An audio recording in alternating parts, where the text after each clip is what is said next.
नमस्कार दोस्तों, आइए आज हम मैथिली शरण गुप्त द्वारा रचित मातृभूमि कविता के बारे में चर्चा करेंगे। कुछ पंक्तियां मैंने पहले वीडियो में डाल चुकी हूं, अगर आप वो वीडियो नहीं देखे तो जाके देख लीजिए हमारे चैनल पे। नेक्स्ट वीडियो हम पढ़ेंगे इस वीडियो में। निर्मल तेरा नीर अमृत के सम उत्तम है, शीतल मंद सुगंध पवन हर लेता श्रम है। षष्ठ ऋतुओं का विविध दृश्ययुत अव्युद क्रम है। हे मातृभूमि दिन में तरणी करता तम का नाश है। संदर्भ जानेंगे। संदर्भ प्रस्तुत पद्य आधुनिक हिंदी कविता में संकलित मैथिली शरण गुप्त द्वारा रचित कविता मातृभूमि से लिया गया है। इस पंक्ति में प्रसंग जानेंगे। प्रसंग है यहाँ मातृभूमि के ऐश्वर्य का वर्णन किया गया है। आइए हम व्याख्या के बारे में जानेंगे। निर्मल तेरा नीर अमृत के सम उत्तम है। यहाँ पे मैथिली शरण गुप्त जी कह रहे हैं कि पृथ्वी, हे मातृभूमि, तेरा निर्मल जल अमृत के समान रहता है।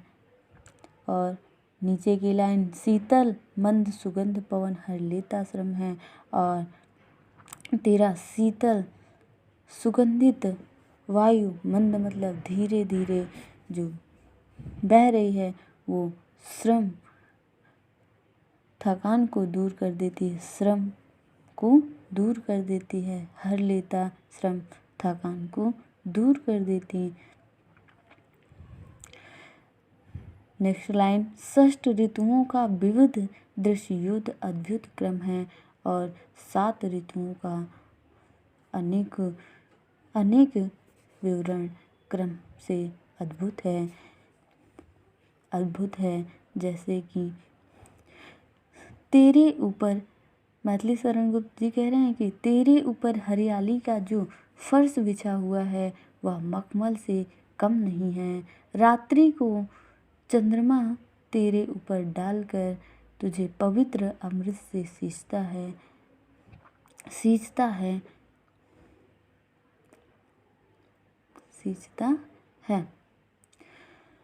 और नेक्स्ट लाइन, हे मातृभूमि दिन में तरणी करता तम का नाश है। दिन में सूर्य तेरे अंधकार का नाश कर देता है। तरणी मतलब सूर्य की जो किरणें हैं, वो तम मतलब अंधकार को नाश कर देता है। नेक्स्ट पंक्ति पढ़ेंगे। सुरभि सुंदर सुखद सुमन तुझ पर खिलते हैं, भांति भांति की सरस सुधोपम फल मिलते हैं। औषधियाँ हैं प्राप्त एक से एक निराली, खाने शोभित कहीं धातुवर रत्नों वाली। आवश्यक जो होते हमें मिलते सभी पदार्थ हैं। हे मातृभूमि वसुधा धरा तेरे नाम यथार्थ है। यहाँ पे संदर्भ जानेंगे। संदर्भ प्रस्तुत पद्यांश हमारी पाठ्यपुस्तक हिंदी, आधुनिक हिंदी कविता मातृभूमि से लिया गया है, जिसके लेखक नहीं, कवि कहेंगे यहाँ पे। फिलहाल लेखक नहीं बोलेंगे, कवि बोलेंगे। तो इसके रचयिता मैथिली शरण गुप्त जी हैं। यहाँ पे प्रसंग देखेंगे। प्रसंग, इस पंक्ति में प्रसंग है, मातृभूमि को रत्नों की खान बताया गया है। आइए व्याख्या जानेंगे। सुरभि सुंदर सुखद सुमन तुझ पर खिलते हैं। मैथिली शरण गुप्त जी कह रहे हैं कि इस पृथ्वी पर सुरभि सुंदर सुखद, इस पृथ्वी पर सुगंधित सुंदर और सुख प्रदान करने वाले पुष्प खिलते हैं। नीचे की लाइन, भांति भांति के सरस सुधोपम फल मिलते हैं। और इस धरा पर भांति भांति मतलब नाना प्रकार के फलदायी वृक्षों से, अमृतमय वृक्षों से सरस सुधोपन फल मिलते हैं, बहुतेरे फल प्रदान होते हैं। नीचे की लाइन, औषधियाँ हैं प्राप्त एक से एक निराली। यहाँ पर एक से बढ़कर एक औषधियाँ प्राप्त होती हैं। नीचे की लाइन, खाने शोभित कहीं धातुवर रत्नों वाली। और मैथिली शरण गुप्त जी कह रहे हैं कि इस जमीन के अंदर खाने सुशोभित होती हैं और धातुवर रत्नों वाली, और हमें रत्न प्रदान करती हैं, रत्न प्रदान करती हैं। नेक्स्ट लाइन है, आवश्यक जो होते हमें मिलते सभी पदार्थ। यहाँ पे मैथिली शरण गुप्त जी कह रहे हैं कि इस पृथ्वी पर हमारी आवश्यकता के मुताबिक संपूर्ण पदार्थ प्राप्त होते हैं। नेक्स्ट लाइन, हे मातृभूमि वसुधा धरा के नाम यथार्थ है। हे मातृभूमि, मैथिली शरण गुप्त जी कह रहे हैं कि हे मातृभूमि, आपका नाम वसुधा धरा नाम प्रकार की उपलब्धियों से यथार्थ होता है, यथार्थ होता है। मतलब लोग कहते हैं आपका वसुधा धरा नाम जो है एकदम सही रखा गया है। नेक्स्ट पंक्ति पढ़ेंगे, दिख रही है कहीं दूर तक शैली श्रेणी, कहीं घनावली नहीं हुई है तेरी वेणी।